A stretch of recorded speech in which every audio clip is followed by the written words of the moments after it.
There's somebody else.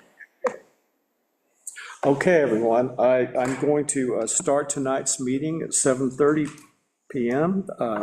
Welcome everyone to the Village of Lansing Board of Trustees meeting for Monday, March 17th, 2025. The first thing to do after we call the meeting to order is take a roll call, so I'll do that quickly. Susan Ainsley. Present. Wolfgang Bulmer. Present. Carolyn Greenwald. Here. Kathleen Yen, and Ronnie Hardaway is here, so we have full quorum. The next topic for tonight are public comments. This is an opportunity for anyone who is in the room or online to offer comments related to any topic that is not on the agenda tonight. And if you begin your comments, please state your name. Tim Gurley has let me go first, and I'll be even quicker because I want to give you more time for him in the public comments. My name is Mike Wallish, 46, Norway. Let me make it clear, I'm not opposing the zoning change, which is coming up later in your menu. First, I'd like to congratulate Tim Gurley and Park Grove Realty for again making the smart choice of the Village of Lansing for their East Point 2 development. They previously discovered what we knew all along, and that is the Village of Lansing is a great place to live and a great place for development. I would like to share with you the letter Tim Gurley sent to me on the 25th and my reply on the 27th, and there's 9 copies, so you can look at it at your leisure, but I want to highlight a couple of things to you. He addressed my 3 major concerns, and that is moving the dog park, pickleball court, and the swimming pool. Now, that'll be on a modified plan. We know that'll be the planning commission. But I thought I ought to at least support him here as well, and I'll be quick. This change in the preliminary plan, and I just have to send to my letter. Please understand, I realize that changing your plan is significant and inconvenient step, and your efforts and intentions are greatly appreciated. What he did is intends to move it to the whole other side of the plan closer board. Thank you for your time, and I hope you attentively listen to it. Thank you for your comments. I understand we have some representatives from Park Grove here tonight. If you would, if you're willing to, stand up and introduce yourselves. Hi, Mayor and members of the board. My name is Tim Crilley. We met in early January on this project. I just want to thank you for your time and consideration tonight. A lot of what has changed from our previous plan is really moving the amenities that were just aforementioned, and then also we created a buffer to the west side of the site to provide some buffer from the Norwood neighbors in Town Home Association. So that's largely what's changed. I think you guys know very well the product that we're pursuing. It's very high end, and you know us. We have a lot of investment, and we're very excited about this opportunity. So thank you. I'm also joined by Taya Mazzola, Park Grove, Trevor Hout with Passrow Associates, our civil engineer, and then Will Block with Passrow Associates as well. Okay, thank you. And you realize that tonight's not really about your development, the discussion, it's about the ability for us to rezone the property. Yes. Okay, so, all right, thank you for coming. Available for comment if needed. We might need you, thank you.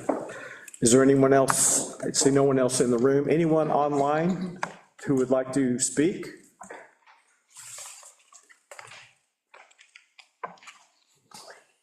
Hearing none and seeing none, I will move that we close the public comment period. Second. Susan Ainsley seconds. All those in favor say aye. Aye. Okay. Public comment period has been closed. The next item on the agenda is to approve the draft minutes from March 3rd, 2025.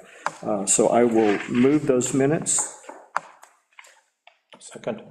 Wolfgang seconds. Are there any questions or concerns about the minutes? There was just the one typo, the units, it's parts per million, not parts per meter. Oh, okay. Did you send that to Jody? No, I just caught it. Okay, I don't think I've got a copy here. It's on the front page. If we agree to make those changes after the fact, is it okay to approve those minutes? Okay, so it's a friendly. Yeah, it looks like just a typo. Okay, yeah, probably typing fast. It's parts per million Parts per million, instead of what? parts per meter. Meter is distance. No. Okay. Are there any other questions or concerns about the minutes? All of those in favor of approving the draft minutes from March 3rd, 2025, say aye. Aye. Aye. Okay. The minutes are approved. Thank you all. Okay, the next order of business is to open our public hearing on proposed local law B 2025, local law for rezoning the new parcel C, minor subdivision of the Borg Warner lot. I've got a very brief summary here about this law, so I'm going to read that. Yeah, I guess we can do that, then I'll read this into it, that's fine. So I will move that we open the public hearing for local law B. Second. Susan seconds. All those in favor say aye. Aye. Okay, good.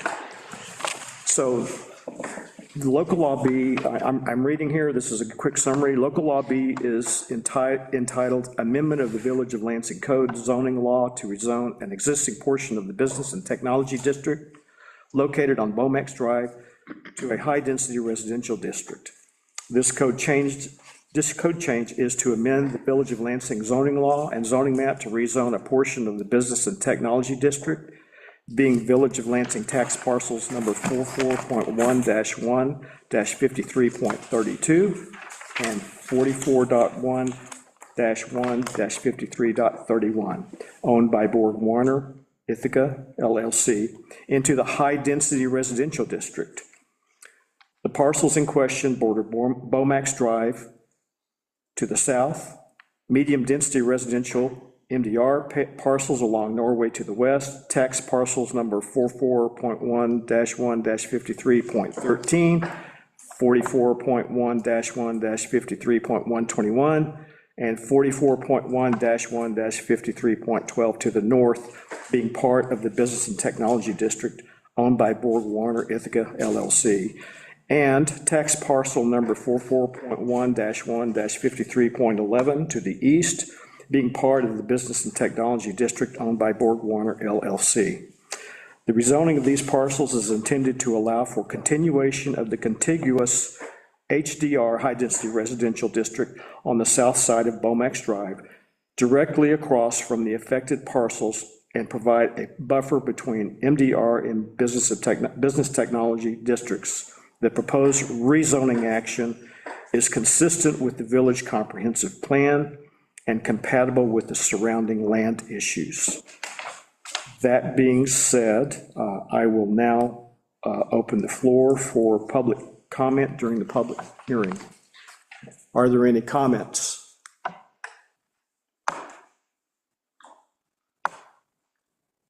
None in the room. Are there any online?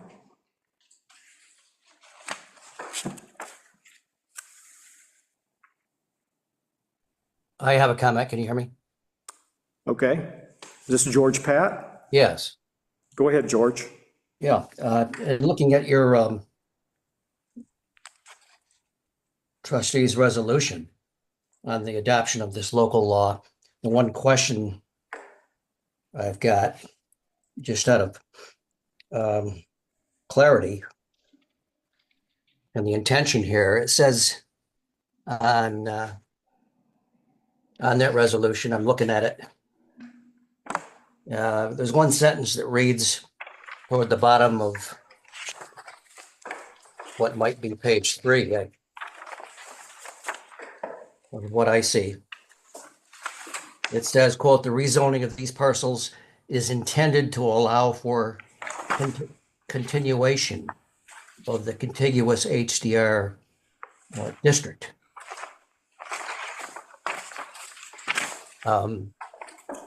I guess I just wanted to clarify that hasn't yet been decided that that's going to be an HDR district, has it? It seems to recite that. The HDR district that is referencing is on the south side of Bomax Drive where the current East Point apartments are. Yeah, but this says it's intended to allow for continuation of the contiguous, as if it's referring to this new district.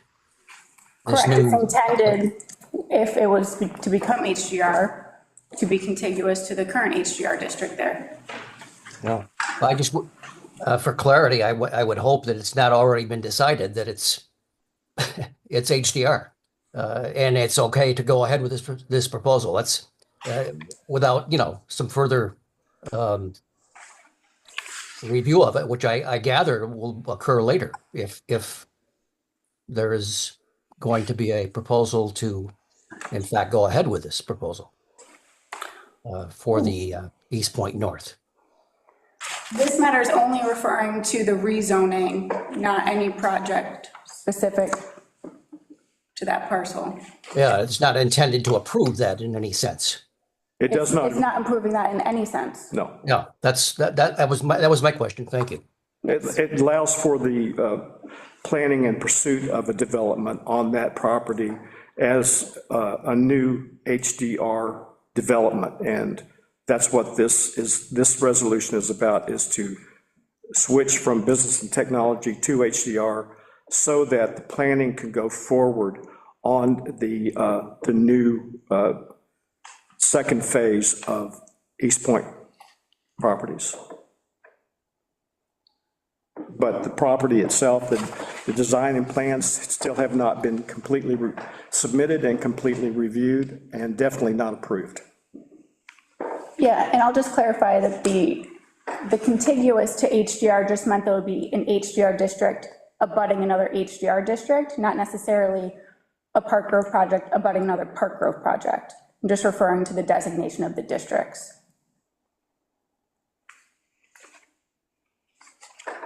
Wait a second, are you saying there's some other Park Road project? No, I'm just saying that the sentence that you called out in question is not referring at all to Park Grove. It's referring to the district designation in that area. That it will be a high-density residential district, Bomax Drive, and a high-density residential district.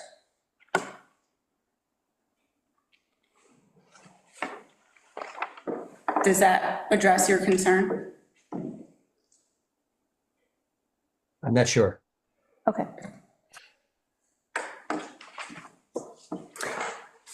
Are there any other comments? Thank you, George. Are there any other comments?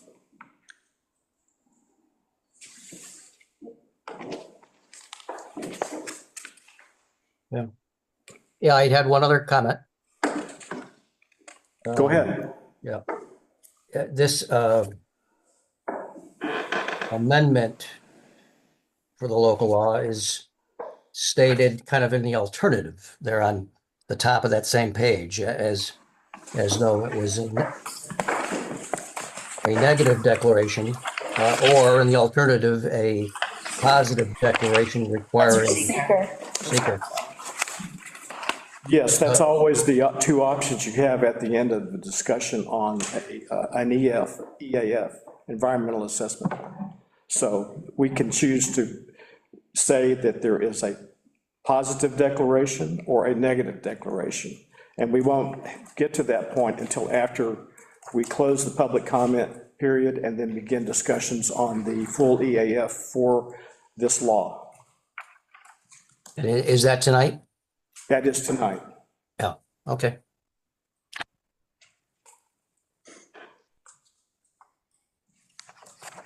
Any other comments?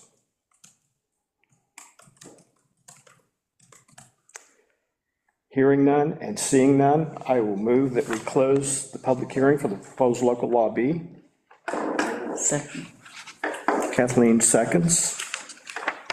All those in favor of closing the public hearing, please say aye. Aye.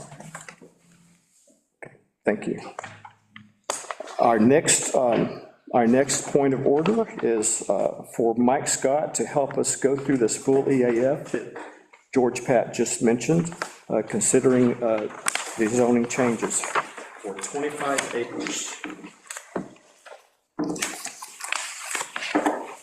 And if you look in your packet, you'll find the EAF forms. Parts 1, 2, and 3. Just briefly, part one, I filled out part one as a representative, because we had no other representative. So anything that I have filled out in here, if you've reviewed it and you disagree with it at all, just remember that you are the lead agency, and if you don't agree with something, this is your interpretation of the project.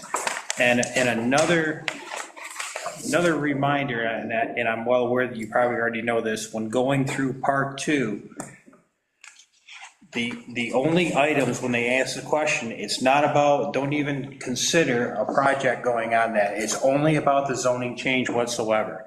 If there is a project coming up to it, which just so happens there will be, they'll be going through their own full EAF with the planning board. So this is just the change of the zoning district is all we're looking at. Right. Does anyone have questions about part 1? No, I don't, thank you. Mike, were there any comments on the GML 239?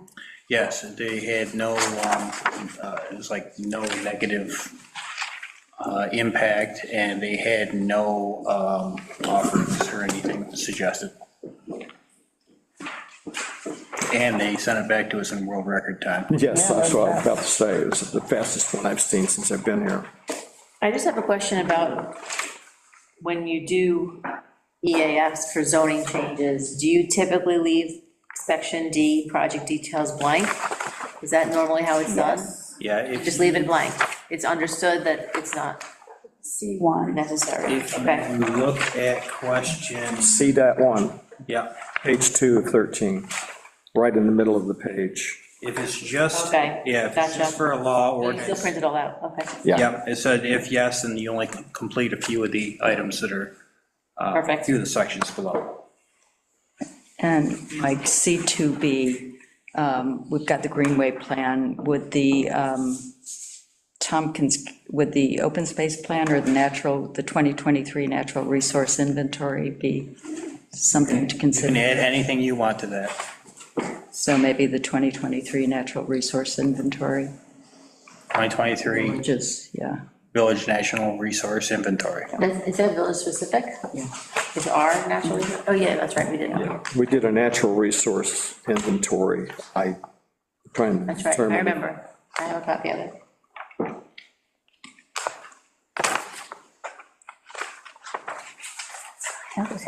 Yeah, I don't know if it's, if the resource inventory, I guess it could be a planning tool. Yeah, I can, is it an issue if we change the wording now, Mike? No, if you change the wording, I'll end up changing the whole thing as long as you agree it's okay that, you accept it as the changes have been made. Okay. I'll get you the formal title of that one, Okay. so you can put it in. Any other comments?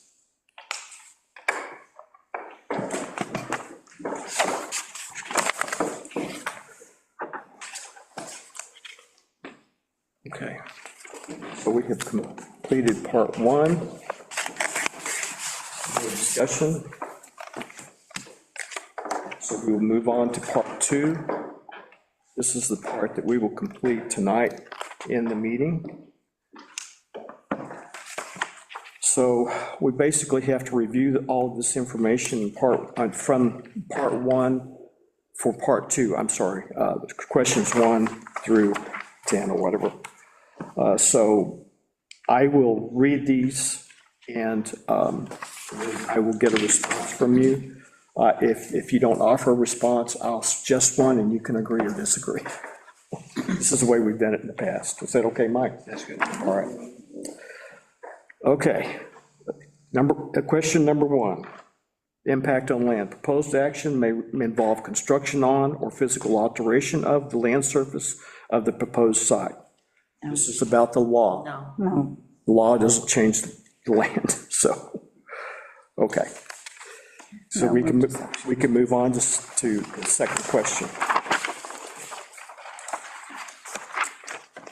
Impact on geologic features. The proposed action may result in the modification or destruction of or inhibit access to any unique, usual, or unusual landforms on the site, e.g. cliffs, dunes, minerals, fossils, caves. I would say no. Laws don't change things. Question 3, impacts on surface water. The proposed action may affect one or more wetlands or other surface water bodies, e.g. streams, rivers, ponds, or lakes. No. Question 4, impact on groundwater. The proposed action may result in new or additional use of groundwater or may have the potential to introduce contaminants to groundwater or an aquifer. No.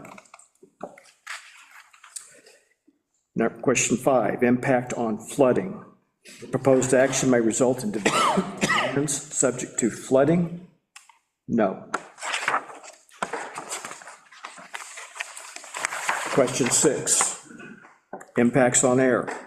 The proposed action may include a state-regulated air emission source. No. Question 7, impact on plants and animals. The proposed action may result in a loss of flora or fauna. No.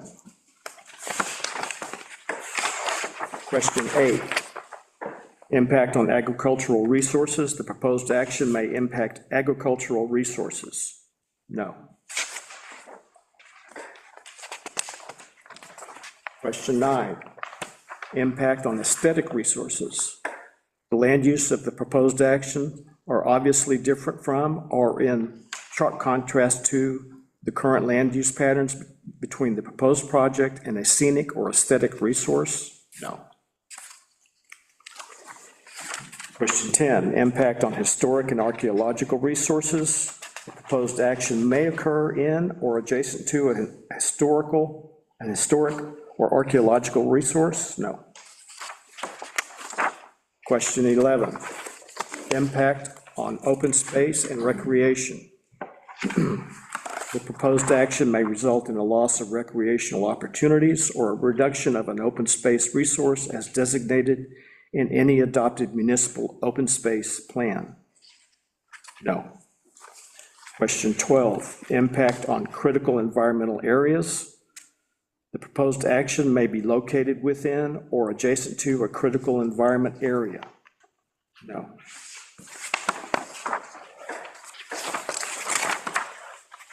Question 13, impact on transportation. The proposed action may result in a change to existing transportation systems. No.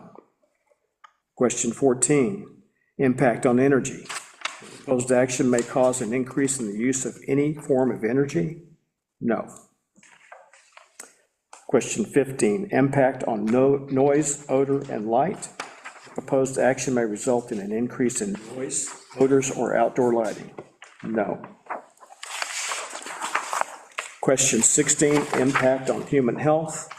The proposed action may have an impact on human health from exposure to new or existing sources of contaminants. No. Question 17, consistency with community plans. The proposed action is not consistent with adopted land use plans. Dolomite. Is not consistent. No. No, okay. The proposed project is question 18, consistency with community character. The proposed project is inconsistent with the existing community character. No. All right, that completes part 2.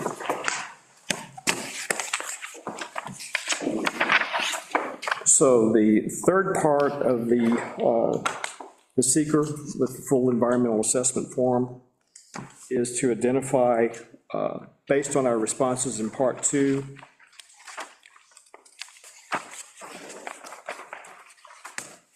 upon review of the information recorded on SEOF as noted, plus this additional support information, and considering both the magnitude and importance of each identified potential impact, it is the conclusion of the Village of Lansing Board of Trustees as lead agency that This project will result in no significant adverse impacts on the environment, and therefore, the environmental impact statement need not be prepared. Accordingly, this negative declaration is issued. Mike could check that, but I think that's pretty straightforward, that with all no answers, there's no impact. So, does anyone disagree with that decision?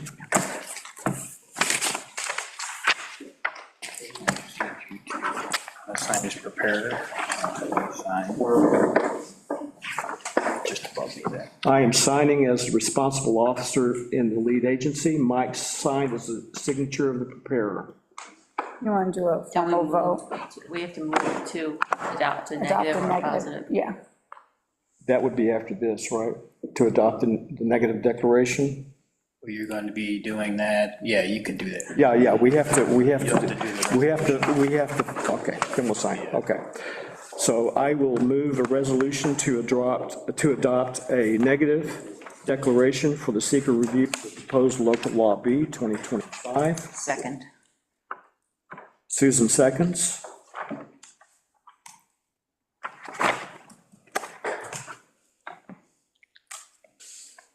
I'm trying to decide, I am not going to read this whereas into the, Yeah, I think you just have to, I think We- just voting is yeah, fine. we'll just vote on it. So the text is printed in the agenda packet, and it will be included in the minutes.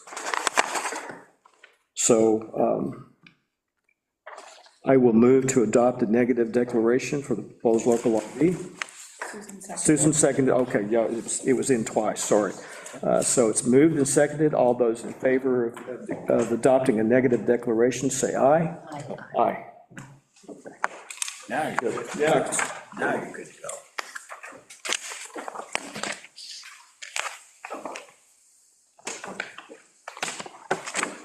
All right, that having been done, the final step for tonight is to move the resolution to adopt local law B as local law 2, 2025. So basically, all of our discussions were about this one resolution. Now that we've proceeded, I will move that we adopt this local law B, or consider the resolution. Would someone second? Second. Okay, Carolyn second, or was it Kathleen? Kathleen, sorry. Is there any discussion beyond what we've already had about this resolution? All those in favor of adopting local law 2, say aye. Aye. Aye. Okay.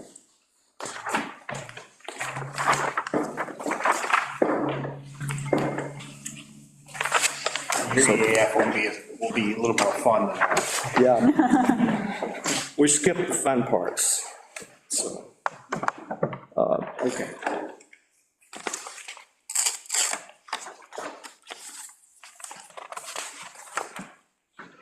Okay, the next topic for tonight is our discussion about the 2025-2026 budget.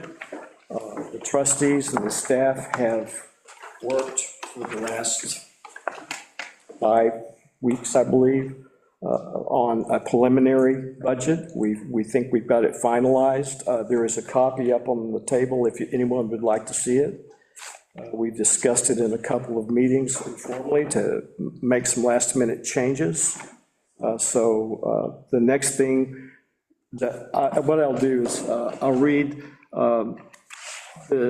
basically, this is the 3 big numbers in our budget. I will read those into the minutes. Following are the total proposed budgets. Our general fund will be $3,422,273. Water fund will be $1,584,717.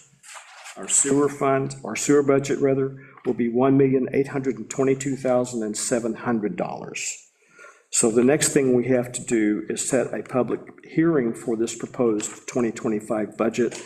And I believe we had discussed this at our last meeting last Thursday, and we had set Monday, April 7th, 2025 at 7:36 PM. We have an additional public hearing just before that. for our local law C 2025 tax override for that same evening. So I will move that we set the public hearing for this proposed budget April 7th, 2025 at 7:36 PM, or immediately following the first public hearing. We need a second. Second. Susan seconds. Any discussion about the date or times? All those in favor say aye. Aye. Good. Thank you. And, okay, I think that's all for that. So that's the formal part of our meeting. For mayor's comments tonight, I guess I just wanted to pass along thoughts and prayers for anyone who suffered damage from the storm last night. It was, or night before, it was pretty bad. We lost at least a couple of trees on Dart Drive. One at our old house that we lived in, and one on where we live now. So, I don't know what that says, but the one that was on our property had one of its, it was like a V-shaped tree, and one of the trunks fell onto the communications line. So we could not get any response from NICEAG on how fast they could come out. So because it was potentially threatening the communication line, I had asked our DPW crew to come out and take care of that. And they basically just cut the tree off of that line and set it on the ground, and the property owner's going to do all the removal and everything. So I wanted to let you know that I did do that, but I hope that no one suffered damage or injuries. It was a pretty bad storm. My only other comment for tonight is a reminder for all of us to be sure and start on your articles to give to Jody a week from today. I think they're due. So that's all I have. So we'll have a general discussion. Wolfgang? Nothing. Nothing? With regard to the passing of Anne Furry, Oh, thank you. Sorry. Yeah, we just found out about that. yeah. What was Saturday? Yeah, we were sad that we were gathering signatures for the upcoming election, petitions for the upcoming election, and we found out that Anne Furry had passed away, that we did not know. ANNE? Fury? Furry. 2 Rs. Anne was a mayor for 15 years, so Village founder and just mayor, before Don Hartill took over. and mayor, So we might, 15 in years. this next year, consider finding a way to honor Anne somehow. So be thinking, gathering some ideas and thoughts, and I would like to do something for her, but not quite sure yet. But it caught us all by surprise that we just didn't know. Well, she was pretty amazing. No, she was, I mean, I only met her once, yeah. but she's pretty amazing. Yeah, she's been involved ever since I've been here. She's come to meetings, community party meetings, and talked, and she's always interested in what's happening with the village and keeping us running, so it's a loss for us all. Anne was a good person, so I hate to hear of her passing. Thank you, Susan. You're welcome. Anything else? No. Okay. Carolyn, do you have anything tonight? No. Thank you. Kathleen? No, just the NICOM, the one-house budgets are out for the state, and NICOM has a summary of the Senate and Assembly versions, which they sent out, so just a heads up. I don't think I've seen that yet. I'll take a look. And they have their recommendations on whether they should be. So like the CHIP funding. Right. And the pro-housing. Right. That's a requirement for the discretionary funds, and the funding that's available through that. Those were the two big ones. Okay, thank you. Anything else? All right. Then the last step is to adjourn. I think this is just about a record for. I'll move to adjourn. Who said that? Carolyn? Carolyn moved. Wall moves Wait, do I to have a second? adjourn. We should let somebody else second something else tonight. I second. Wolfgang seconds. All right. Okay. There's no other discussion, then I'll vote to adjourn. Aye. Aye. Okay, thanks, everyone. Our cell numbers, I love it. 8:05. Thanks for doing, Joey. I'll just say.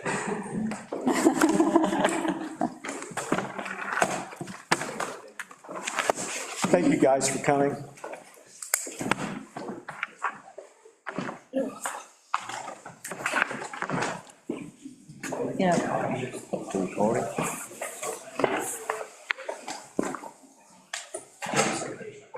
So is this your last meeting? Yep. What do you?